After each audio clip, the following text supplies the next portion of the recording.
ప్రత్యేక ధన్యవాదాలు.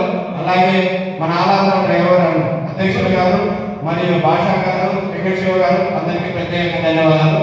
నేను 2 విషయాల గురించి మాట్లాడతానండి. ఒకటి ఇన్సూరెన్స్ అండి, అది చాలా ఇంపార్టెంట్ మన డ్రైవర్లకి. ఎందుకంటే మొన్న రీసెంట్గా అనంతపూర్లో కడప జిల్లాలో డ్రైవర్లు చనిపోయారు. ఒక జిల్లాలో 800 మంది సభ్యత్వాలు ఉన్నారు. 800 మంది కనీసం 50 రూపాయలు ఇచ్చినా కూడా 45,000 అవుతుంది. కానీ కనీసం 9,000 కూడా రాలేదు మన సభ్యత్వం వల్ల. కావున అండి ఏదైనా ప్రాబ్లం జరిగితే మనం మొత్తం పోవాల్సిన ఉంటుంది. దయచేసి ఎక్కడ పోవద్దండి. మీటింగ్కి వచ్చినాం వినండి, మీకు తెలిసింది మీరు చెప్పండి, మాకు తెలిసింది మేము చెప్తాం. కానీ మాకు తెలిసింది మేము చెప్పాలంటే ఇది చాలా టైం పడుతుంది. కానీ జనరల్గా ఇప్పుడు మాట్లాడుకునే మనం మాట్లాడుతున్నాము. అలాగే ఏదైనా కొంచెం రియాక్షన్ అలాంటిది ఏమైనా జరిగితే మనం పోవాల్సిన పడుతుంది. కొంచెం ఫోకస్ చేయండి, పోవద్దండి.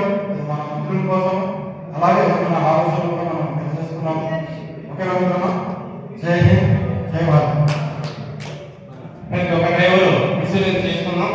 మనం ఎంత గట్టిగా వాయిస్ ఇస్తే మన హక్కులు అదే విధంగా సాధించుకుంటాం.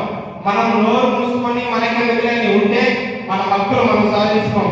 ఒక డ్రైవర్ మీద దాడి జరిగితే 10 మంది డ్రైవర్ దాడికి వస్తే ఆ దాడి నిలిపేస్తారు. లేదు చూస్తూ పోతే ఆ డ్రైవర్కి జరిగిన దాడి రేపు నీకు జరుగుతుంది.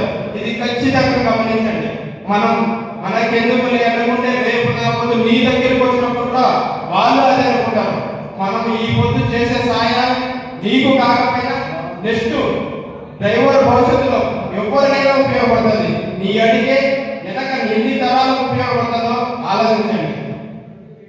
ఇంకో విషయం, మనం main ఆలాంధ్ర driver welfare association support చేస్తూ ఉంటూ మన హక్కులు సాధించుకోవాల్సిందిగా కోరుతున్నాం. ఇద్దరితో నేను ముగిస్తున్నాను.